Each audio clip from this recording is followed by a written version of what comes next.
Welcome you all once again to our channel Eklam Academy Kasganj, the platform realizing dreams.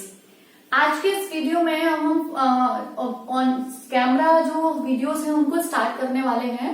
Chapter wise हर एक chapter जितने भी होंगे उनके parts wise सारे videos cover करेंगे। कोई भी एग्जाम हो ऑल ओवर, चाहे सेंटर का हो, स्टेट लेवल का हो, specially I am from UP, तो स्पेशल अगर मैं यूपी पे टारगेट करूँ तो यूपीएसआई, पीईटी यानी यूपी ट्रिपल एससी वाला, और भी कई एग्जाम्स जो है वो अपकमिंग है जिसमें सब में रीजनिंग आएगी। ठीक है, यूपीएसएल में तो एक बहुत अच्छा रोल प्ले करती है रीजनिंग।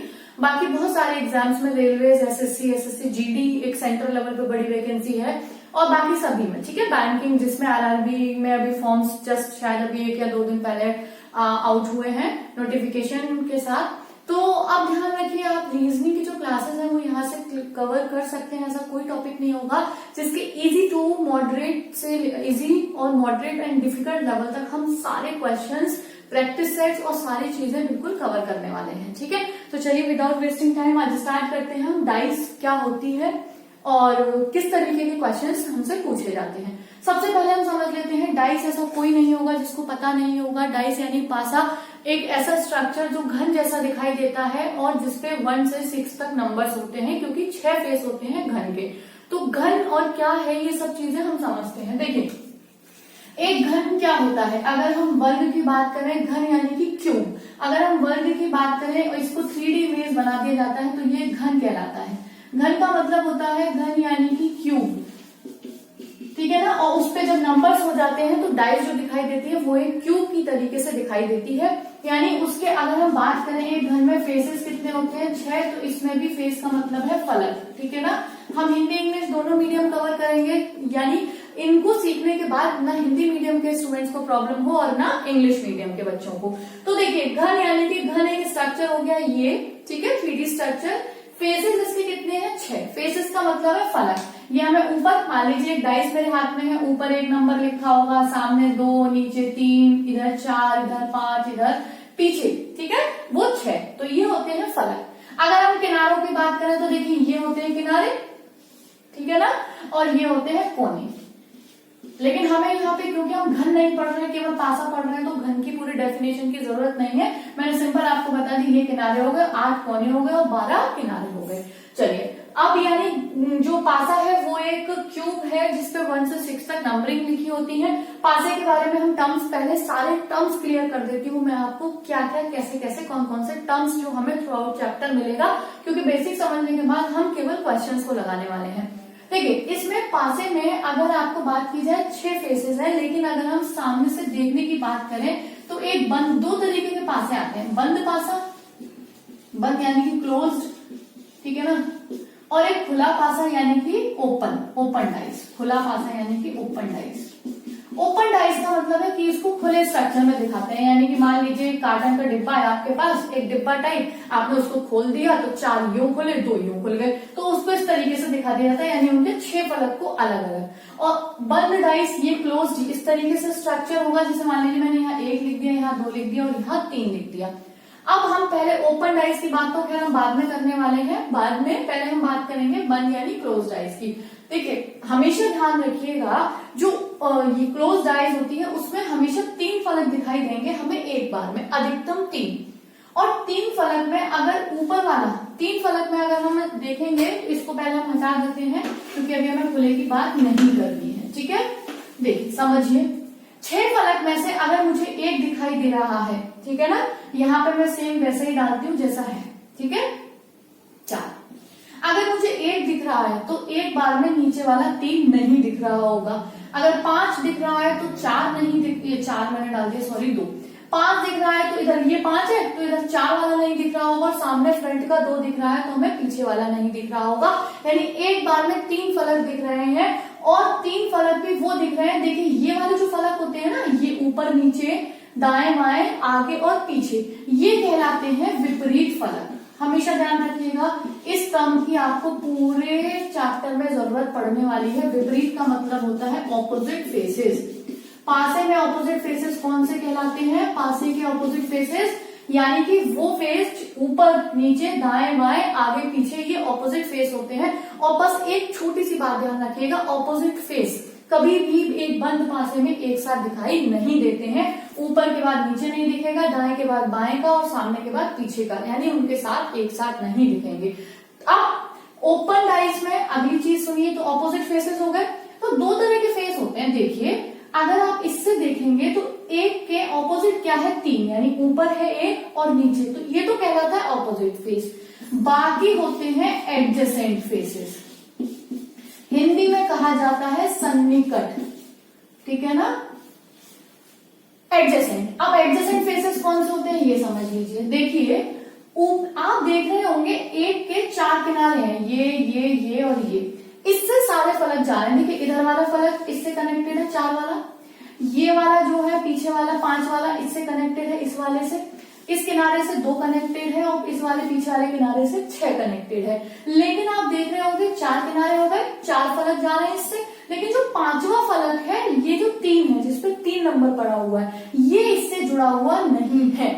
ये तो क्या कहलाता है, जो जुड़ा हुआ नहीं होता, ठीक है, किनारों से, वो कहलाता है विपरीत, और बाकी के 4 बचे वो कहलाते हैं एडजेसेंट। टोटल मिला के विपरीत वाला हो गया 1 और 4 हो गए, ये 5 फेसेस। ये होगा छठा जिसके बारे में हम बात कर रहे हैं, कोई सा भी ले लीजिए, ठीक है। तो किनारों से जो सटे हुए होते हैं, जो एडजेसेंट होते हैं, जो बराबर वाले होते हैं, वो एडजेसेंट फेसेस कहलाते हैं, और जो किनारों से लगे हुए नहीं होते हैं, उसके ऑपोजिट होते हैं, वो ऑपोजिट फेस कहलाते हैं। और कभी भी एक पासे में ऑपोजिट फेसेस साथ में दिखाई नहीं देंगे बंद पासे में, ठीक है। तो ये हमारे टर्म्स हो गए बहुत इजी से। अब बस हम बात करते हैं किस तरीके के सवाल हमसे पूछे जाते हैं। अभी हमें एडजेसेंट पता चल गया फेसेस क्या होता है, ऑपोजिट फेसेस पता चल गए क्या होते हैं, ठीक है ना। और बस अब हम बात करते हैं पासे में प्रकार कितने आते हैं। ये तो मैंने आपको बता दिया कि यूज के आधार पर मतलब पासे में दिखेंगे किस तरीके से, ठीक है। इसकी अब हमें जरूरत नहीं है। अब हम आते हैं जो हमसे पूछा जाएगा, और पूछा जाता है 2 तरह के पासे जो हमसे क्वेश्चन पूछे जाएंगे। देखिए ऑपोजिट फेसेस, एडजेसेंट फेसेस, और ये सब हमें बहुत जरूरत पड़ने वाली थी, खुला पासा, बंद पासा, क्लोज्ड, ओपन, इसलिए हमने इनको पहले इनके टर्म्स को क्लियर कर लिया। अब हम देखते हैं क्वेश्चंस किससे पूछे जाते हैं। देखिए एक आता है मानक पासा जिसको कहते हैं स्टैंडर्डाइज, ठीक है, और दूसरा होता है साधारण पासा जिसको कहते हैं नॉर्मल डाइज, ठीक है। अब दोनों समझते हैं। अब मैं बार बार टर्म्स को नहीं दोहराऊंगी कि क्या कौन से होते हैं, अब बस मैं बताऊंगी, आप रिमाइंड करिएगा कि मैंने उसके बारे में क्या बताया था। देखिए मानक पासे की एक बहुत सिंपल डेफिनेशन है, मानक पासे में 2 विपरीत फलकों का योग, विपरीत फलक हम पढ़ चुके ऊपर नीचे दाएं बाएं, ठीक है ना, ऐसे 2 विपरीत फलकों का योग सदैव ही कितना होता है, हमेशा 7 होता है। ये बात आप अपने दिमाग, दिल जहां बिठाना है वहां बिठा लीजिए, आप भूलेंगे नहीं, बस इस बात को ये श्योर कर लीजिए, ठीक है। और 2 विपरीत फलकों का योग सदैव 7 होता है मानक पासे में। यानी अगर आपने ऊपर वाले में 3 1 से स्टार्ट करते हैं, अगर आपने ऊपर फलक पे 1 देख लिया तो नीचे वाले पे 6 होगा, तभी एक मानक पासा कहलाएगा। अगर ऊपर वाले पे 2 है तो 5 होगा, ऊपर वाले पे 3 है तो ये 4 होगा, टोटल मिला के ये 7। यानी कि ये कॉम्बिनेशन होंगे ऊपर नीचे दाएं बाएं आगे पीछे, तभी इनका योग 7 हो रहा है, और तभी वो क्या कहलाएगा, एक स्टैंडर्ड डाइस, ठीक है। तो ये तो हो गया थ्योरेटिकल कि भाई 2 विपरीत फलकों का योग, ठीक है, यानी कि 2 ऑपोजिट साइड्स। अगर हम बात करें 2 ऑपोजिट साइड्स हैव, ठीक है, टोटल ऑफ 7, सिंपल, ठीक। तो अब यहाँ पे हम बात करते हैं 7 हो गया इनका योग। अब हम पहचानेंगे कैसे, मैं आपके सामने 2 डाइस बना रही हूँ, बस यहीं से आपको क्लियर हो जाएगा कौन सी ओपन, सॉरी कौन सी स्टैंडर्ड है और कौन सा एक नॉर्मल डाइस होगी। मान लीजिए मैंने यहाँ पे लिख दिया ये 5 1 4, इन दोनों में कौन सी स्टैंडर्ड डाइस है, कौन सा एक नॉर्मल है, हम समझते हैं। देखिए 2 विपरीत फलकों का योग 7 है ना, तो जरा मुझे एक बात बताइए, अगर 3 ऊपर आया है तो नीचे क्या होना चाहिए था, 4। जब ऊपर 3 है नीचे 4 होना चाहिए, तो 4 सामने क्या कर रहा है, इसका मतलब है इसमें तो सामने एडजेसेंट का योग 7 हो गया, जबकि होना किसमें चाहिए, विपरीत का योग 7, तो एक मानक पासा नहीं है। इसके बाद हम अगर देखेंगे 5 के विपरीत 2 होना चाहिए, हो सकता है 2 हिडन हो, नहीं दिख रहा। 4 के पीछे 3 होना चाहिए, हमें नहीं दिख रहा। 1 के पीछे 6 होना चाहिए, हमें नहीं दिख रहा। इसका मतलब this is called a standardize मानक पासा। तो आई होप आपको समझ में आ गया होगा मानक पासा क्या है, ठीक है। बस इतनी ही डेफिनेशन है और इतना ही रोल है मानक पासे का। मैं आपको 1-2 सवाल सॉल्व करा देती हूँ मानक पासे पासे के, बस उसके बाद हम सीखेंगे नॉर्मल डाइस। ठीक है, तो अब हम देखते हैं मानक पासे के सवाल। देखिए किस तरीके से एग्जाम्स में पूछे जाते हैं। देखिए क्या करते हैं, आपको 4 दे दिए इस तरीके से पासे बना के, कुछ भी नहीं, ऐसे करके ABCD उस पर रिप्रेजेंट कर दिया जाता है बस।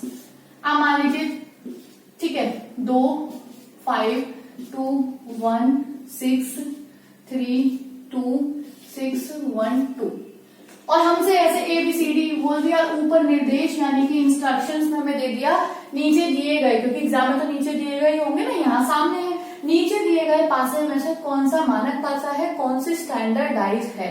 बस हमें क्या देखना है, जिनके सामने फलकों का योग, सामने फेसेस का योग 7 होगा, that will not be a standardize, और अगर नहीं होगा तो दैट विल बी स्टैंडर्डाइज। 4 और 3 7 ये स्टैंडर्डाइज नहीं है, 5 और 2 7 ये स्टैंडर्डाइज नहीं है, 6 और 1 7 ये स्टैंडर्डाइज नहीं है। इसमें आप देखिए किसी का भी टोटल है वो 7 नहीं हो रहा है, इसका मतलब 6 के नीचे होगा 1, 3 के पीछे 5, 4 के पीछे 3, तो ये स्टैंडर्डाइज है। इसका आंसर बस सीधा सा हमें आंसर मिल गया। अगर एग्जाम में हमसे पूछा जाएगा हम ऑप्शन सी, OMR होगी तो उसमें फिल कर देंगे, और अगर ऑनलाइन पेपर होगा तो हम उसमें आंसर कर देंगे, कुछ भी दिक्कत नहीं है इसमें। ठीक है, तो समझ में आ गया। अब देखिए क्वेश्चन की लैंग्वेज बदल सकते हैं, लेकिन पैटर्न तो मानक पासा तो हमें ऐसे ही चेक करना है, सामने टोटल करके। अब लैंग्वेज कैसे कैसे बदली जा सकती है कि नीचे आपको 4 पासे दिए गए हैं, 4 पासे के प्रारूप यानी उसके, ठीक है, अलग अलग इमेजेस दी गई हैं, तो पूछ लेते हैं, बताइए कि सबका टोटल 2 विपरीत फलकों का योग 7 हो, 2 विपरीत फलकों का योग 7 हो, ऐसा किसमें संभव है। ठीक है, तो इसका मतलब 2 विपरीत फलकों का योग 7, हमसे डायरेक्ट मानक पासा ना बोल के उसकी डेफिनेशन पूछ ली है, two opposite faces have total of 7। ठीक है, तो बस सिंपल, हम तब भी आंसर हमारा नहीं बदला, आंसर अभी भी हमारा सी रहेगा, लेकिन क्वेश्चन पूछने का जो स्टाइल हो गया, क्वेश्चन पूछने का जो हम कह सकते हैं तरीका हो गया, वो बिल्कुल डिफरेंट हो गया, है ना। तो इसी तरीके से सिर्फ लैंग्वेज असर हो सकती है, भाई स्टैंडर्डाइज तो वही रहेगी ना बस। इसके बाद स्टैंडर्डाइज का ज्यादा कुछ नहीं है, बस इतना ही है। जब हम ओपन डाइज की बात करेंगे तो उसमें हम और देख लेंगे स्टैंडर्डाइज, अभी स्टैंडर्डाइज केवल इतनी है। अब हम बात करते हैं साधारण पासे की, जिसके बस 3 रूल समझ लेना, उसके बाद केवल और केवल आपको सवाल करने हैं, कैसा भी सवाल आ जाए। जैसे कि अगर आप यूपी वीडियो का एग्जाम उठाएंगे तो बहुत ही ज्यादा अलग टाइप के इस बार उसमें पासा आया था, तो अगर आप एक बार बेसिक समझ गए तो आपको उस तरीके के पासा हो। वैसे मैं उसकी वीडियो ऑलरेडी शॉर्ट ट्रिक्स की बना चुकी हूँ, आप इसमें लिंक दे दूंगी डिस्क्रिप्शन में, आप एक बार उसको देख सकते हैं। और जिसने अभी बेसिक भी नहीं पढ़ा वो पहले बेसिक समझिए, जो ऑलरेडी बेसिक पढ़ चुका है वो उसको सॉल्व कर सकता है। ठीक है, साधारण पासे में हमें बस 3 चीजें ध्यान रखनी है। अभी हम बंदी पढ़ रहे हैं, ठीक है ना, तो साधारण पासे में अभी आपको फर्स्ट या सेकंड में 2 में ही खत्म करा देती हूँ, ऐसा करते हैं हम 2 में ही करते हैं बस। ठीक है, रोटेशन रूल का मतलब है, हमें पता है घूर्णन होता है यानी घूमना, ठीक है ना, रोटेशन रूल। इसमें अब आपको साधारण पासे में सवाल किस तरीके से दिए जाएंगे। देखिए साधारण पासा होता क्या है ये हम देख चुके हैं। अब मान लीजिए जैसे अगर साधारण पासे में कितना भी योग सामने हो सकता है, उसमें हमें कोई भी स्टैंडर्ड नहीं है कि 4 के साथ 3 नहीं हो सकता, ये ऑपोजिट नहीं हो सकता, कोई सा भी साधारण पासा हो सकता है। ठीक है, अब सवाल किस तरीके से आते हैं, आपको हमेशा 2 प्रारूप दिए जाएंगे ऊपर। ठीक है, 2 प्रारूप दिए जाएंगे, रोटेशन रूल अब जैसे क्या है, और उसमें ऑपोजिट पूछा जाएगा। सवाल को मैं अभी बताती हूँ, पहले मैं आपके सामने लिख दूं इसे, 5 3 2, ठीक है ना, 5 4 1, इस तरीके से। ठीक है, तो देखिए यहाँ पे समझते हैं किस तरीके से आपको सवाल हमेशा सॉल्व करने हैं। ऐसे आप ध्यान रखिएगा, जब भी कभी एक साधारण पासा है 5 और 2 7, ठीक है, कोई सा भी हो सकता है। तो देखिए एक ही पासे के 2 प्रारूप दे रखे हैं, 2 इमेजेस दे रखी हैं एक ही पासे की। सवाल समझिएगा, तो आपसे पूछ लिया जाता है, बताइए 5 के विपरीत कौन सा नंबर होगा, या 2 के विपरीत क्या होगा, या 3 के विपरीत क्या होगा, या 1 के विपरीत क्या होगा, या 4 के क्या होगा, या 6, यानी 6 नंबर्स होते हैं, 6 फेसेस के, किसी के भी ऑपोजिट पूछ लेगा। ठीक है, एडजेसेंट नहीं पूछता है, हमेशा ऑपोजिट पूछता है, यानी 5 के विपरीत क्या होगा, 2 के विपरीत क्या होगा, या किसी के 2 दिख रहा है, पिछड़ा तो नहीं दिख रहा ना, इसके विपरीत कुछ छुपा होगा, हम उसे कैसे सॉल्व करते हैं ध्यान रखिएगा। इसमें रोटेशन रूल में देखिए 5 और 5, रोटेट करते जाइए 5 और दोनों पासे का लिख लीजिए। 5 से अगर हम क्लॉकवाइज आएंगे तो 3, क्लॉकवाइज आएंगे तो 2, क्लॉकवाइज आएंगे तो 4 और क्लॉकवाइज आएंगे तो 1। तो जो जिसके नीचे लिखा हुआ है वो एक दूसरे के विपरीत है। 2 के विपरीत 1 है, 3 के विपरीत 4 है और 5 के विपरीत जो बचा, भाई 6 फलक होते हैं ना, ये एक दूसरे के ऑपोजिट होगा, ये एक दूसरे के, तो जो बचा वो इसके विपरीत होगा। अब हमसे सवाल पूछ ले 5 के विपरीत 6, 6 के विपरीत 5, 3 के 4, 4 के 3, 2 के 1, 1 के 2। पहला रूल ये है। और सेकंड रूल हम इसको पढ़ लेते हैं। पहला रूल रोटेशन रूल समझ में आ गया होगा। और सेकंड रूल देखिए, एक और मैं क्वेश्चन, दूसरा क्वेश्चन कर लेते हैं हम, किसके क्या अपोजिट होगा, ठीक है ना। आप जैसे मान लीजिए 6, 1, 3, 4, 6 और 5। यहां देखिए, यहां तो आपने देखा होगा 5 के फलक भी सेम थे, नंबर भी सेम था, लेकिन इसमें आप देखोगे 6 सेम तो है, ठीक है ना, 6 सेम तो है, लेकिन इसमें आप देखेंगे 6 ऊपर वाले पे था, इसमें इसकी पोजीशन फलक जो है वो रोटेट हो गया, बदल गया है। देखिए ये रूल कब लगेगा, रोटेशन रूल, जब एक ही पासे की 2 स्थितियां दी जाए और उसमें कोई एक अंक कॉमन हो, कोई एक अंक कॉमन हो। 2 कॉमन हो तब नहीं लगेगा, एक अंक कॉमन हो तब। इसमें भी सेम हो रहा है, जब एक ही पासे की 2 स्थितियों में, एक ही डाइस की 2 कंडीशंस में 6 और 6 एक अंक कॉमन है, तो हम कैसे ऑपोजिट निकाल लेंगे, रोटेशन रूल से। तो अब हम 6 लिख लेंगे, 6 लिख लेंगे, कॉमन वाला लिखते हैं हमेशा, ध्यान रखिएगा, चाहे ऊपर लिखा हो चाहे बदल गया हो, उससे कोई भी मतलब नहीं है। 6 लिख लिया, रोटेशन करिए 1, 3, इससे रोटेशन करिए 5, 4, 4 के विपरीत 3, 5 के 1 और 6 के विपरीत, देखिए 1, 2, 3, 4, 5 फलक हमारे सामने है, जो छिप रहा है वो क्या है, 2, तो इसके विपरीत कौन सा फलक हो गया, 2। तो एक ही पासे की स्थिति में जब कोई एक अंक कॉमन दिया हो 2 अलग अलग स्थितियों में, तो उनके ऑपोजिट्स को हम कैसे निकालते हैं, ये आपको बहुत अच्छे से समझ में आ गया होगा। ध्यान रखिएगा, इस चैप्टर का केवल यही बेसिक है, इसके अलावा आपको कुछ नहीं पढ़ना। कैसा भी सवाल आ जाए, कितना भी घुमा दे, मैं आपको केवल इन 2 रूल से ही सारे सवाल सॉल्व कराऊंगी, ठीक है ना। चलिए अगला देखिए, अगला रूल क्या कहता है। एक रूल तो ये हो गया, इससे दोनों सवाल हमने पढ़ लिए, एक वो जिसमें नंबर सेम स्टेट में थे, और अगले में जिसमें फलक भी उसके जो चेंज हो गए थे, ठीक है, रोटेशन रूल। और अगला जो सेकंड रूल है वो कब अप्लाई होता है, उसका नाम हम कुछ नहीं, सीधा आप हेडिंग में अपने अगर नोट्स बना रहे हैं तो डाल सकते हैं कि जब एक ही पासे की 5, 1, 2, 5, 1, 4, जब एक ही पासे की 2 स्थिति में, एक फर्स्ट स्टेट इसकी ये रही और सेकंड ये रही, जब एक ही पासे की 2 स्थितियों में, ठीक है, कोई 2 अंक कॉमन हो और केवल एक बदल जाए, इसमें देखो 5 और 1, 5 और 1 2 अंक कॉमन है ना, केवल एक बदल रहा है, तो विपरीत कैसे निकालते हैं समझिए। तो ध्यान रखिएगा, हमेशा जो बदलते हैं दोनों में वो हमेशा एक दूसरे के ऑपोजिट होते हैं। यानी अगर मुझसे पूछा जाए 2 के विपरीत क्या है, 4, और 4 के विपरीत क्या होगा, 2, ठीक है। अब हम बात आती है 5 और 1, 5 और 1 के विपरीत क्या होगा। अब दूसरे तरीके से समझ लो भाई, मैंने ये तो बता दी, तो आप सोच रहे हो रटने वाली बात हो गई कि भाई ऐसे सोचने वाली बात है। 5 इसमें दिखाई दिया तो इसके सामने इसका ऑपोजिट वाला नहीं दिखा होगा, 1 इसमें दिख रहा है, इसके ऑपोजिट वाला नहीं दिखा होगा। तो जब 5 और 1 इसमें भी दिख रहे हैं तो इसका मतलब है 2 फलक, 1, 2, 3 टोटल मिलाकर हमें 4 दिख रहे हैं, 5, 1, 2, 4। अब एक बात बताइए, 5 और 1 के पीछे वाले ऑपोजिट वाले यहां भी नहीं दिखे, 5 और 1 के ऑपोजिट वाले यहां भी नहीं दिखे। अब 4 फलक तो हमें दिख ही रहे हैं ना, और 2 छिप रहे हैं, तो जो छिप रहे हैं यानी कि 5 और 1 के पीछे छिप कौन से रहे हैं, जो नहीं दिख रहे हैं हमें, 3 और वो कौन सा होगा, 6।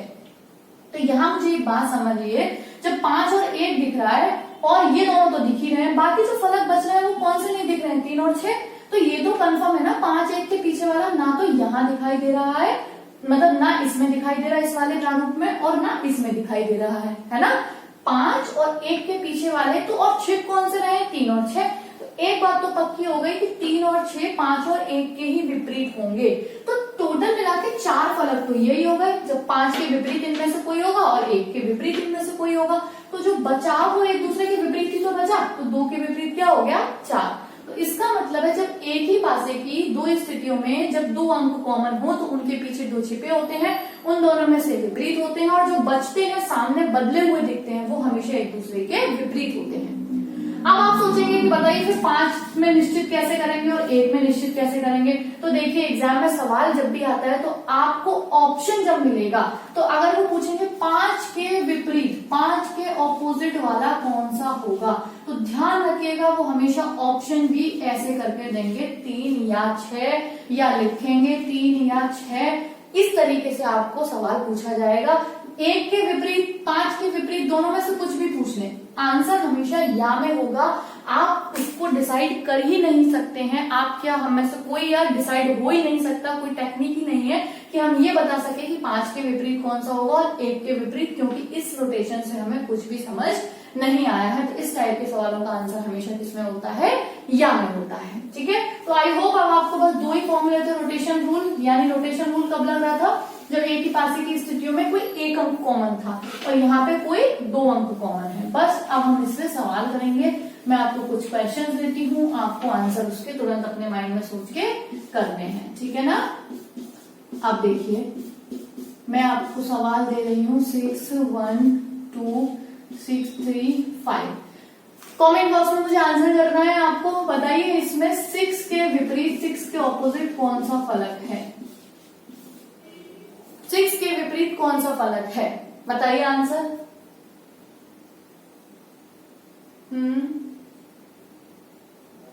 देखिए रोटेशन रूल लगेगा जब एक ही पासे की दो स्थितियां दे रखी हैं, दोनों का एक अंक कॉमन है, बस रोटेशन रूल लगा दीजिए। 6 एक ही जगह है, 6, 1, 2, 6, 1, 2, 6, 3, 5। तो एक बात बताइए, जो नहीं दिख रहा, 1 के विपरीत 3, 2 के विपरीत 5, और जो दिख नहीं रहा 6 के विपरीत 4। तो वैसे भी देखिए जब एक अंक कॉमन हो, ध्यान रखिएगा 5 फलक हमें सामने सामने दिख रहे हैं, जो नहीं दिख रहा वो किसके विपरीत हो जाएगा, वैसे भी कॉमन वाले के। ठीक है, जो नहीं दिख रहा होता वो हमेशा कॉमन वाले के विपरीत होता है। बाकी अगर पूछा जाता इन दोनों का, इन दोनों का, 1 के विपरीत 3, 2 के विपरीत 5। ठीक है, चलिए भाई नेक्स्ट सवाल लेते हैं हम। अब सवाल में मैं केवल यहाँ पे आपको डिजिट बदलूंगी, कुछ भी नहीं करने वाली, और आपको इसका आंसर बताना है। 2, 3, 5, 2, 6, 4। ठीक है, इसमें आपको बताना है 6 के विपरीत। उसमें भी 6 के विपरीत था, यहाँ भी, लेकिन सवाल बदल चुका है, यानी कि 6 के ऑपोजिट बताना है। ठीक है, कमेंट बॉक्स में आंसर करिए और बताइए क्या आंसर आ रहा है। चलिए देखते हैं। एक अंक कॉमन है, कौन सा, 2। रोटेशन रूल लग जाता है, 2 को लिख लीजिए, और उसके बाद 5, रोटेशन 5, 3, इधर 2 से लिखिए 4, 6। किसके विपरीत पूछा है, 6 के ऊपर क्या है, 3, तो 6 के विपरीत क्या हो गया, 3। Answer will be 3। बस हो गया। तो देखिए एक ही पासे के 2 प्रारूप में। ठीक, अब अगला सवाल मैं आपसे पूछती हूँ, उसका आंसर आप बताएंगे जल्दी से कमेंट बॉक्स में। और नेक्स्ट क्वेश्चन है 5, 2, 1, 5, 5, 1, 6। ठीक है, इसमें आपको 6 के ऑपोजिट बताना है। इसमें भी 6 के ऑपोजिट। ठीक है, लेकिन 6 के ऑपोजिट बताना है, सवाल बदल चुका है, ध्यान रखिएगा, आंसर करिए अपना।